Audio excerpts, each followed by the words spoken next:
Bonjour à tous. La Chine se positionne comme un acteur de premier plan dans la lutte mondiale contre le changement climatique. Elle s'est fixée pour ambition d'atteindre le pic des émissions de carbone d'ici à 2030 et la neutralité carbone d'ici à 2060. La Chine élargit la superficie des forêts et des prairies afin d'accroître la capacité des puits de carbone. Au début de la fondation de la République populaire de Chine, le taux de couverture forestière du pays n'était que de 8,6%. Aujourd'hui, la Chine a pris la tête du monde pour atteindre une croissance zéro en matière de dégradation des terres et le taux de couverture forestière du pays est passé à 24,02%. La capacité annuelle de puits de carbone des forêts et des prairies en Chine a dépassé 1,2 milliard de tonnes d'équivalent de dioxyde de carbone, se classant au premier rang mondial.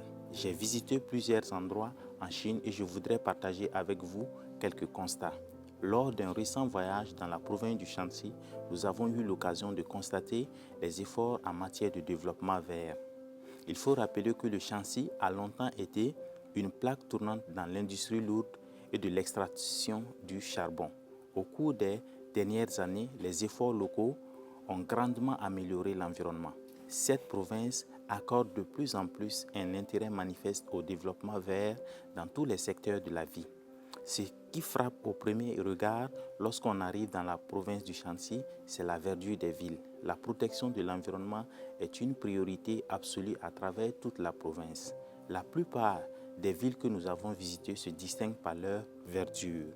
Que ce soit à Luoyang, Xiaoyi ou Jingqian, le développement vert est une réalité qui impressionne. Grâce à la verdure, l'été est relativement doux dans le Shanxi.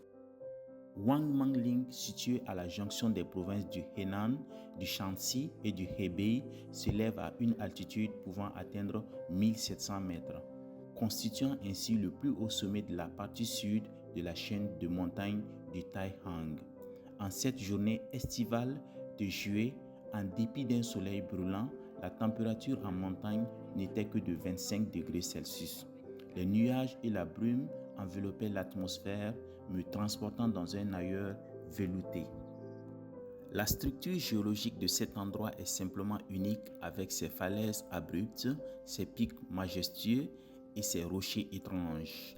Les visiteurs sont émerveillés par la magie de la nature et peuvent aisément mesurer l'ampleur des défis auxquels ont été confrontés les bâtisseurs de ce site pittoresque. En déambulant le long des sentiers fleuris, le parfum des fleurs, le bourdonnement des abeilles et le chant des oiseaux fusionnent pour laisser entendre une symphonie pastorale. La biodiversité a été préservée pour maintenir l'harmonie du lieu. La construction de la civilisation écologique est bel et bien une réalité dans la province du Shanxi.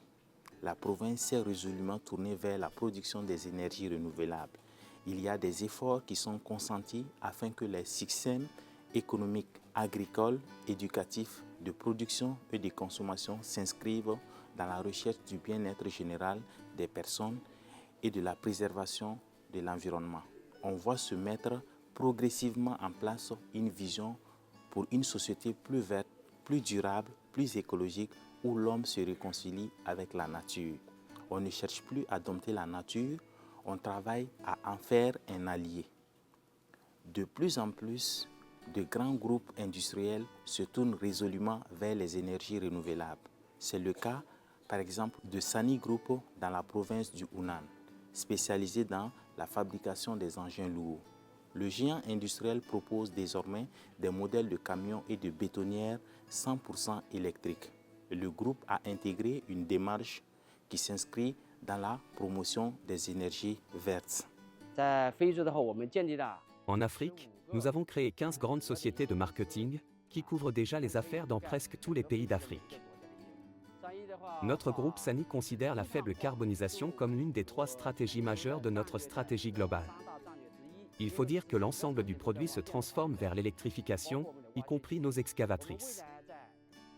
Quant à nos futurs mineurs en Zambie, il s'agit d'une solution énergétique complète incluant l'énergie minière, photovoltaïque et éolienne. La Chine a fait l'option d'atteindre la neutralité carbone à l'horizon 2060 et y travaille inlassablement. Il faut œuvrer à recréer l'harmonie entre toutes les composantes de la communauté terrestre. Il y va de la survie de l'humanité entière. En termes de développement vert, la Chine fait figure de pionnière à travers plusieurs initiatives, notamment les villes vertes, la production des énergies renouvelables et la protection de la biodiversité. Le cas de cette herbe développée par le botaniste chinois, professeur Liu Gongqie, a été bénéfique en Chine puisqu'elle a servi à lutter contre la salinité et l'alcalinité des sols dans les provinces du Gansu et du Jilin et à nourrir le bétail en Mongolie intérieure. Nous avons beaucoup de résultats scientifiques. Nous essayons d'appliquer ces résultats dans les prairies. Oui. Par exemple, ici, oui. On travaille pour améliorer le sol alcalin oui. et salin. Oui. C'est-à-dire, dans ce type de sol, oui. on peut produire des herbes de mouton oui. avec un rendement raisonnable, oui. nutritif pour les animaux. Oui. On a utilisé dans les protection et contrôle de désertification, c'est-à-dire des sols oui. sableux. Oui. Tout ça, en gros, oui. Ça contribue aux réformes de civilisation écologique en Chine.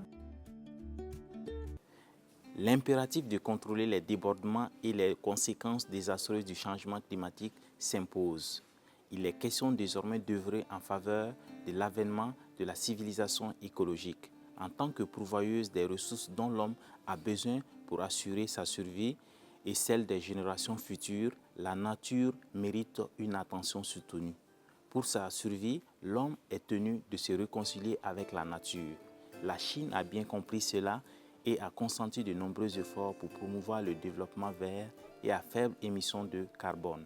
Le chemin se ferait lentement et sûrement en faveur de l'avènement de la civilisation écologique en Chine.